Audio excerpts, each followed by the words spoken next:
হচ্ছে ইকো পার্কের 4 নম্বর গেট দিয়ে এন্ট্রি, যেখানে ওইখানে ইকো পার্কের হচ্ছে তোমার টিকিট কাউন্টারটা। এটা একদম ইকো পার্কের সাইড বরাবর আমাদের বিশ্ব বাংলা শিল্পী হাট, যেটা কিনা পুরোপুরি হস্তশিল্পীদের জন্যই আমাদের পার্মানেন্ট জায়গা, যেটা আমরা নিজেদের প্রোডাকশানটা আমরা নিজেরা হাতে করে ডাইরেক্ট কাস্টমারের হাতে তুলে দিতে পারি।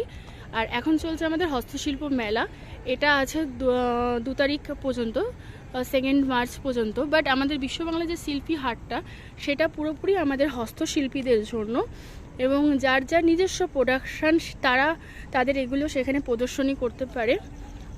আর আমার আছে শাড়ির স্টল, যেটা পুরোপুরি হ্যান্ডলুমের ওপরে আছে, তাঁতের ওপরে আছে। আমার স্টলটাও আমি দেখাচ্ছি। এই মুহূর্তে আমার স্টলটা আছে 12 নম্বরে।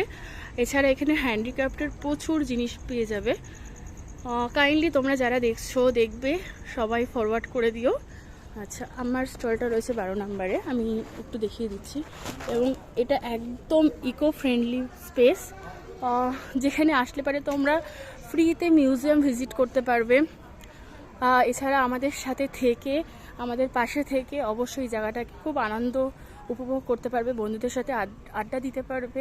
এমনই একটা প্লেস, এখানে খাওয়া, চা, কফি সব সমস্ত কিছু পেয়ে যাবে। আর পুরোটাই আমাদের গভর্নমেন্ট প্রোভাইডেড। এটা হচ্ছে আমার স্টল নাম্বার এই মুহূর্তে আমার 12। আমার প্রোডাক্ট পুরোপুরি হ্যান্ডলুমের ওপরে আছে। এখানেও আছে হ্যান্ডিক্রাফটের জিনিস। নমস্কার।